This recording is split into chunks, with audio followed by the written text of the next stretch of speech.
Шыңғыс Айтматовтың алғашқы ұстаз повесі.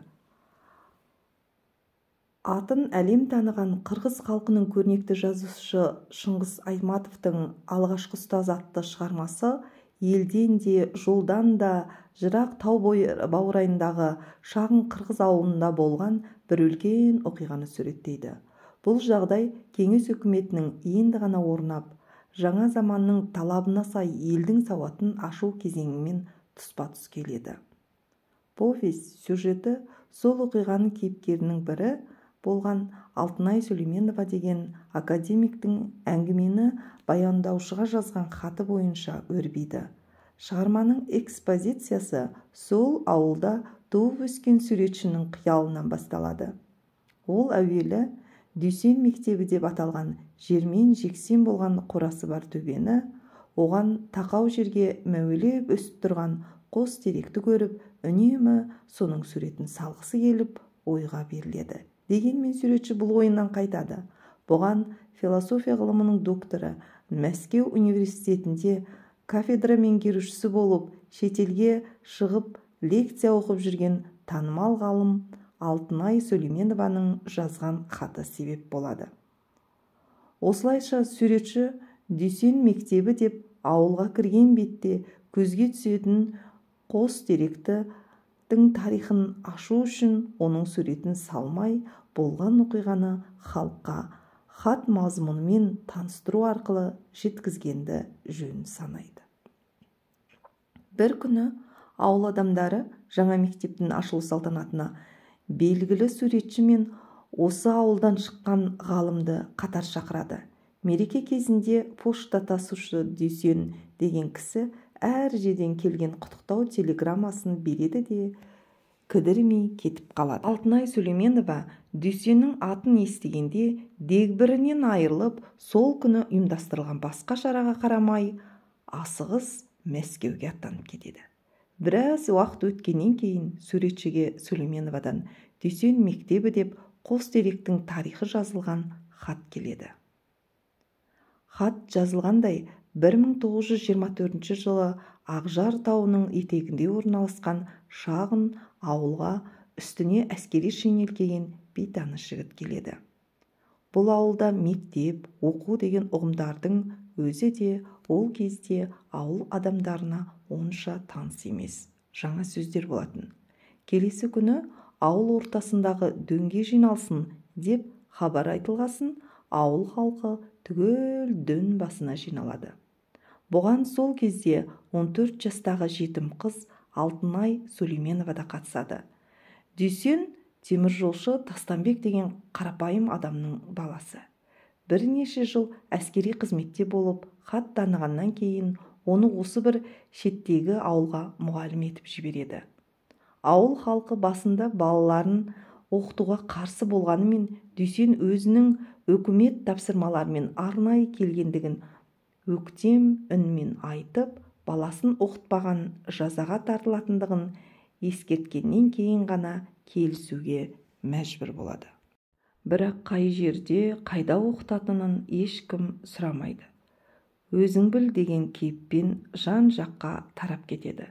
Содан мектеп жалғыз өзі төбе басындағы бір байдан қалған ескі қораны жөндеп, ішін тазалап, пеш салып, құлаған жерлерін қайта тұрғызып, әуре сарсаңға түседі. Ертеңіне суға барғанымызда кетпен, күрек, балта көтерген Дүйсеннің суды кешіп өтіп, төбе басындағы жаман тамға қарай кетіп бара жатқанын көрдік. Осы күннен бастап күнде таңертеңгісін үстіне қара шинелін киген Дүйсеннің қарасы жоғары бір өтіп, күн батарда төмен бір түсіп жүрді. Кейде сабан арқалап, кейде қурай құшақтап тасыды. Ауылдағылар оны көргенде бұл кім болды екен деп көзін көлегелей қарап әңгіме қылатын. Мұғалімнің ол жерге не істеп жүргенін білуге қызығып, бір күні адырдан тезек теріп келе жатқан 3-4 қыз сонда бардық. Бұл жаман там о баста бір байдың атқорасы болған. Қыстың көзі қырауда құлындаған биелер, құлындарымен осында бағылады екен. Кеңес өкіметі орнап, Бай қашып кеткен соң ат қора қаңырап қалған. Айналасын жантақ, тікенек, жусандар басып, кісі барудан қалған болатын. Дүйсен тікенектерді кетпенмен қобара шауып, тамның құлап қалған жерлерін жөндеп жүр екен.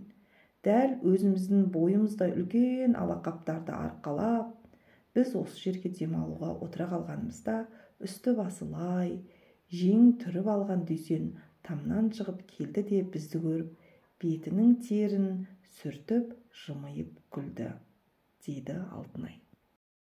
Қыздардың келгеніне жас балаша қуанған Дүйсен мектепті қалай жөндеп жатқаны туралы айтып, оларды оқуға шақырады. Қыздардың естияры Алтынай болғандықтан оны «Сен өзің ақылды бала екенсің» деп еркелете сөйлеп, басқа балаларды да мектепке оқиық деп ертіп кел, жарай ма? Дейді жылы жүзбен. Жеңгесінің ұрып соққанынан басқа өмірі жылы сөз естіп көрмеген Алтынайға мұғалімнің «Сен өзің ақылды бала екенсің» деген сөзі қатты әсер етеді. Мектептің ішін көріңдер, қорықпаңдар, мен күн батқанша отынға тағы бір барып келе қояйын деген мұғалім сөзінен кейін қыздар үйге қайтуға жиналады. Сол кезде Алтынай, мектепке отын керек екен, тезегімізді тамның түбіне төгіп кетейік, ішке өзі кіргізіп алар деген ұсыныс айтады. Бірақ басқа қыздар бұған көнбеген соң өзінің бір қап тезегін там түбіне төгіп кетеді. Әңгіме осы тезектен басталады. Өйткені Дүйсен мұғалім мұны Алтынайдың төгіп кеткенін іштей сезеді. Бірде балалардың суды жалдап өтпеу үшін аттағыш тас төсеген мұғалімге көмектесем деп Алтынайдың аяғы тартылып қалады. Жағада жатқан шинелі мен Алтынайдың аяғын орап тамырын жазғаннан кейін әттең қолымнан келіп, сені үлкен шаһардың бірінде оқытсам, адам болып шығар едің, дейді Дүйсен қиялға беріліп. Баяғыда тезекті сен төгіп кетіп пе едің? Деп сұрағанда, иә деп жауап берген Алтынайға, мен де солай ойладым дегендей басын изеп мәз болып қалады. Ауылдағы бірде-бір ересек адамның мектеп қабырғасын көтеруге өресі жетпегенде қаршадай қыздың қолынан келген аз ғана көмегі әрине мұғалім жанын тебіренткені анық. Мен сонда не үшін сөйткенімді осы күнге дейін түсінбеймін. Әлде қыздар менің сөзіме көнбей қойғанына намыстандым ба, я болмаса қаршадайымнан сорым қайнап, қағу-соғу көріп, жалтақ өскендіктен мені бұрын көрмеген, білмеген адамның жүрегімді жылта, мейірлі қарап, сен өзің ақылды екенсің деген екі ауыз сөзі жүйкемді босатып кетті ме, айта алмаймын. Бірақ қазір ойлап отырып, менің нағыз тағдырым осы бір қап тезектен басталды ма деп қаламын. Өйткені сол күні бұл жорығымның аяғы не болар екен деп тартынбай бел байлап, өмірімде алғашқы рет өзім дұрыс деп тапқан ойымды орындадым деп жазады. Алтынай жалғыз өзі жан таласып, қайта тезек терем дегенше қараңғы түсіп кетеді. Біреу ұстап алардай қорыққанынан ауылға қарай жан ұшыра тұра жүгіреді. Сол күні жеңгесінен оңдырмай таяқ жеген Алтынайдың көңілсіз күндері өтіп жатады. 2 күннен кейін үйді аралап, мектепке оқушы жинап жүрген Дүйсен Алтынайдың да үйіне келеді. Жеңгесінің ұрып-соғып, қарсы болғанына қарамай, туысқан ағасы Алтынайдың мектепке баруына рұқсат береді. Дүйсен жай қара танығаны болмаса көп оқығаны жоқ. Тіпті қолында әліппесі жоқ. Десе де бар білген оқушыларға үйретіп, әйтеуір әріп танытуға шамасы келеді. Кеңес өкіметінің көсемі Владимир Ильич Ленин туралы қызықты әңгіме айтып, ол қайтыс болғанда көзіне жас алып, қайғырғаны оқушылардың көз алдында өтеді. Дүйсеннің әкесімен бірге шойын жолда істеп жүріп, Михаил Семенович деген қарт мұғалімнің қолында 2 қыз оқып жүргенін, әскерге барғанын, ақтармен соғысып үлкен қалалардағы бұларға беймәлім қызықты өмір туралы айтқанын балалар үйіп тыңдайды. Мектепке барар жолдағы арнасы шағын суды балалар жалдап өтетіндіктен көпшілігінің сирағы қақсап ауыра бастайды.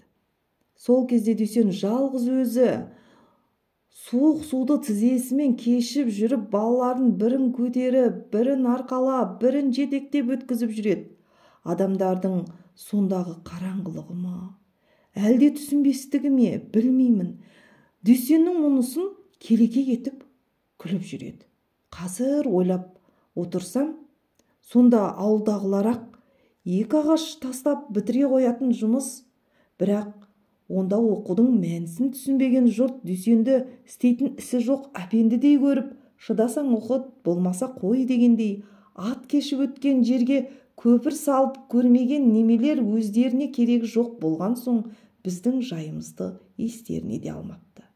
Бірақ олардың неменеге осынша азап шегіп, мазақ болып, біреудің артық болмаса еш кем емес осы жас жігіт қолынан келген барлық әрекетін істеп, жұрттың балаларын оқытып жүр екен дегенді ойлаулары керек еді, деп жазады Алтынай хатында. Бір күні Дүйсен екі тал жас ағаш әкеп төбе басында отырғызады. Ол бұл теректерді Алтынайдың болашағына арнағанын айтып, осы ағаш өскен сайын шәкіртінің де өмірдегі жолы өсе беретінін, халқына қалаулы, еліне елеулі адам болып шығатынына үлкен сенім білдіреді. Алтынайдың жеңгесі өзінің жиын туыстарымен астыртын сөйлесіп, қызды сыртынан екінші әйелдікке сатып жібереді. Жеңгесі бастаған 3-4 адам мектепке сабақ оқып отырған Алтынайды күштеп алып шығып, жан ұшыра қарсылық көрсеткен Дүйсенді қанға бөктіріп тартып әкетеді. Жылап шулаған балалар мұғалімнің айналасында қалады. Бұл оқиғадан 3 күн өткен соң қолы басын дәкемен таңып алған Дүйсен 2 милиционермен келіп Алтынайды құтқарып алады. Көп замай бүкіл ауыл тұрғындары, бірге оқыған балалар Алтынайды Ташкенттегі балалар үйіне шығарып салады. Ал жас қызға обал жасаған адам түрмеге жабылады. Алтынай ғалым бұл хатты не себепті жазды? Өйткені жаңадан салынған мектептің ашылу салтанатын ең алғаш сол ауылға мектеп деген ұғымды қалыптастырған тұңғыш мұғалім Дүйсен атқаруы керек еді. Ұйымдастырушылар бұл тарихты білмегендіктен ауылдан шыққан белгілі адамдарды ғана шақырып, Дүйсенді ескерусіз қалдырады. Сондықтан Алтынай Сөйлеменова өз хатында авторға жаңа мектеп Дүйсеннің атымен аталуы керек деген ұсыныс жасайды. Ал суретші болса, туған ауылының бірінші мұғалімі, кейіннен хат тасушы болып жүрген Дүйсен ақсақалға арнап осы оқиғаны толық баяндай алатындай сурет салатындығына кәміл сенеді.